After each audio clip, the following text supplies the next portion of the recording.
జిల్లా ప్రజానీకానికి మహిళా సోదరిమణులకు పెద్దలందరికీ పేరు పేరున కాంగ్రెస్ పార్టీ పక్షాన కాంగ్రెస్ పార్టీ జిల్లా అధికార ప్రతినిధిగా అందరికీ పేరు పేరున నమస్కారాలు అభినందనలు తెలియజేస్తా ఉన్నాను.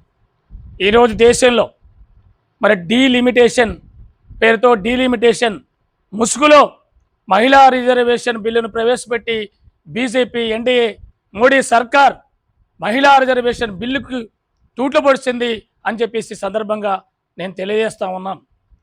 ఎందుకు డీలిమిటేషన్తో మహిళా రిజర్వేషన్ బిల్లు మీరు ముడిపెట్టారని సందర్భంగా ప్రశ్నిస్తూ ఉన్నాను. 2011లోనే కేంద్రంలో అధికారంలో ఉన్నటువంటి యూపీఏ ప్రభుత్వం, సోనియా గాంధీ గారి సారథ్యంలో ఉన్నటువంటి యూపీఏ ప్రభుత్వం ఆనాడే 2011లో రాజ్యసభలో ఈ మహిళా రిజర్వేషన్ బిల్లుకు ఆమోదం తెలియజేసిన విషయం మనందరికీ, దేశ ప్రజలందరికీ తెలుసు. ఆనాడు లోక్సభకు వచ్చేసరికి బిల్లుని ఆనాడు ఎన్డీఏ నేతృత్వంలో ఉన్నటువంటి పార్టీలు వ్యతిరేకించి ఆ బిల్లు ఆమోదం జరగకుండా చూశారు. ఆ తర్వాత అధికారంలోకి వచ్చినటువంటి బీజేపీ ఎన్డీఏ సర్కార్ 2014 నుంచి మీరు అధికారంలో ఉన్నారు. 2014 నుంచి అధికారంలో ఉన్నప్పుడు పూర్తి సంపూర్ణ మెజార్టీతో 2 సార్లు దేశంలో అధికారంలో ఉన్నటువంటి మీకు ఈ మహిళా రిజర్వేషన్ బిల్లు ఎందుకు ఆమోదం చేయలేదని సందర్భంగా కాంగ్రెస్ పార్టీ పక్షాన్ని నేను ప్రశ్నిస్తా ఉన్నా. 2023లో మీరు ఈ మహిళా రిజర్వేషన్ బిల్లుని పార్లమెంటులో ఆమోదానికి పెడితే కాంగ్రెస్ పార్టీ మిత్రపక్షాలు ఇండియా కూటమి సభ్యులు పార్టీలందరూ కూడా సంపూర్ణంగా 2/3 మెజార్టీ తోటి ఈ మహిళా రిజర్వేషన్ బిల్లుని ఆమోదించడం జరిగిందని సందర్భంగా ప్రజలందరికీ తెలియజేస్తా ఉన్నాం. ఆనాడు మీరే కదా లింక్ పెట్టింది, ఇప్పటికిప్పుడు ఈ బిల్లును ఆమోదించాం, ఈ చట్టాన్ని అమలు చేయలేం, 2026-27 దేశ జనాభా సెన్సెక్స్ జనాభా లెక్కల ప్రకారంగా సీట్లు పెంచి అమలు చేద్దామని లింక్ పెట్టింది ఎవరండి? మీరు కాదా? ఎందుకు ఆనాడు లింక్ పెట్టారు?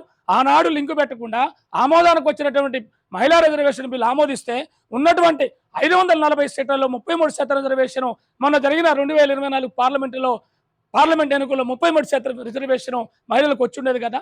ఆనాడు ఈ బిల్లుకి లింక్ పెట్టింది, దీన్ని అడ్డుకట్ట వేసింది మీరు కాదా?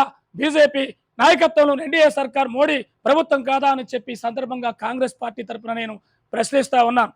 ఈనాడు 2026లో దేశంలో జరుగుతున్నటువంటి 5 రాష్ట్రాల ఎన్నికల్లో లబ్ధి పొందాలని, 5 రాష్ట్రాల ఎన్నికల్లో మహిళలను రెచ్చగొట్టాలని, మహిళా ఓటు బ్యాంక్ తోటి మళ్ళా దేశంలో ఈ 5 రాష్ట్రాల్లో బెంగాలు, తమిళనాడు, కేరళ, అస్సాం, పుదుచ్చేరి రాష్ట్రాల్లో అధికారంలో రావటం కోసం పన్నిన కుట్రలో భాగంగా డీలిమిటేషన్ని అడ్డు పెట్టుకొని మహిళా రిజర్వేషన్ బిల్లుని అర్జెంటుగా మీరు పెట్టాల్సిన అవసరం ఏమొచ్చిందని ఈ సందర్భంగా ప్రశ్నిస్తా ఉన్నాను. నిన్నగాక మొన్న పార్లమెంట్ ఎన్నికలు జరిగినప్పుడు ఎందుకు పెట్టలేదు? హడావడిగా 16, 17, 13 రోజులు అర్జెంటుగా పార్లమెంట్ సమావేశాలు పెట్టి దేశంలో ఉన్నటువంటి పార్లమెంట్ సభ్యులందరూ కూడా ఢిల్లీకి రావాలని చెప్పి పిలిపించి మేము నారీ శక్తి బిల్లును ప్రవేశపెడతామని చెప్పి గొప్పలు చెప్పుకొని మహిళల అందరి ముందు, దేశ ప్రజలందరి ముందు పోజులు కొట్టుకుంటూ ఎన్డీఏ ప్రభుత్వం, మోడీ సర్కారు మహిళల్ని మభ్యపెట్టడం కోసం డీలిమిటేషన్ని లింకు చేసి 131వ రాజ్యాంగ సవరణ బిల్లుని ప్రవేశపెట్టారు. ఈ బిల్లుని కాంగ్రెస్ పార్టీతో సహా ప్రతిపక్షాలన్నీ కూడా ఎండగట్టాయి. ఎందుకంటే ఇప్పుడు జరుగుతున్నటువంటి రాష్ట్రాలలో మహిళా బిల్లు పేరుతోటి లబ్ధి పొందాలని మీరు చేసిన కుట్ర కాదని సందర్భంగా ప్రశ్నిస్తా ఉన్నాం. ప్రతిపక్షాలు ఏమన్నాయి? కాంగ్రెస్ పార్టీ ఏమన్నది? రాహుల్ గాంధీ గారు పార్లమెంట్లో ఏం చెప్పారు? దీన్ని డీలిమిటేషన్ తోటి లింక్ పెట్టద్దు, మహిళా బిల్లు ఆల్రెడీ 2023లోనే ఆమోదమై చట్టమైందని అమలు చేయండి అని చెప్పేసి అడిగారు. మీరు ఇప్పటికైనా డీలిమిటేషన్ తోటి ముడి పెట్టొద్దు, పార్లమెంట్లో మళ్ళా బిల్లు పెట్టండి, మేము పూర్తిగా సంపూర్ణంగా ఆమోదిస్తామని చెప్పి పార్లమెంట్ సాక్షిగా కాంగ్రెస్ పార్టీ మిత్రపక్షాలు ప్రకటించిన విషయం దేశ ప్రజలందరూ గమనించారు. కానీ మీరు డీలిమిటేషన్ ముడిపెట్టారు. ఎందుకు డీలిమిటేషన్తో నష్టం జరిగింది? దక్షిణాది రాష్ట్రాలకి, చిన్న రాష్ట్రాలకి, దక్షిణాది రాష్ట్రాల్లో సీట్లు సంఖ్య పెరగవు అని చెప్పేసి ఇక్కడ రాష్ట్రంలో ఉన్నటువంటి ముఖ్యమంత్రి రేవంత్ రెడ్డి గారు దక్షిణాది రాష్ట్రాల ముఖ్యమంత్రులందరినీ కలుపుకొని ఈ యొక్క ప్రక్రియని ఆపాలి, దీనివల్ల దక్షిణాది రాష్ట్రాలకు, చిన్న రాష్ట్రాలకు అన్యాయం జరిగిందని చెప్పేసి గొంతెత్తి మొత్తుకున్న సందర్భంలో మీరు అయినా వినకుండా ఈ బిల్లుని ఎందుకు నష్టం జరిగింది?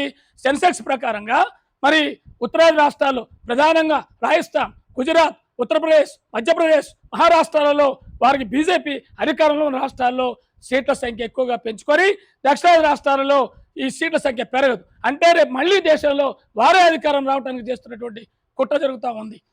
దాంట్లో ప్రశ్నించినందుకు 50% రిజర్వేషన్, 50కి 50% సీట్లు పెంచుతామని చెప్పి బిల్లు ప్రవేశించారు. కానీ ఆ బిల్లులో 50కి 50% ఇప్పుడైతే ఏదైతే తెలంగాణలో 17 సీట్లు ఉన్నాయో 17కి ఇంకో 50% సీట్లు పెంచుతామని చెప్పి స్పష్టంగా డీలిమిటేషన్ బిల్లులో చెప్పకుండా నోటి మాటతో చెప్పి బిల్లు పెట్టారు. అందుకోసమనే ఈ ఏదైతే 131 రాజ్యాంగ సవరణ బిల్లు పార్లమెంట్లో పెట్టారో దీన్ని ప్రతిపక్షాలు కాంగ్రెస్ పార్టీ ముక్త కంఠంతో వ్యతిరేకించినాయి. బీజేపీ కుట్రలు, బీజేపీ పన్నాగం, బీజేపీ ఆడుతున్న నాటకం మహిళలందరూ, దేశ ప్రజలందరూ ఇవాళ గమనించారని చెప్పి సందర్భంగా తెలియజేస్తూ ఇలాంటి కపట నాటకాలు ఆపాలని, నిజంగా చిత్తశుద్ధి ఉంటే పార్లమెంటులో ఇప్పటికే ఆమోదమైనటువంటి బిల్లులో మరి చట్టంగా రూపాంతరం చెందిన మహిళా రిజర్వేషన్ బిల్లు ప్రకారంగా మీరు ఎందుకు 33% రిజర్వేషన్ ఇవ్వలేదని బీజేపీని సందర్భంగా మోడీ గారిని ప్రశ్నిస్తూ ఇప్పటికైనా దేశంలో ఉన్నటువంటి అన్ని ప్రతిపక్ష పార్టీల అభిప్రాయాల్ని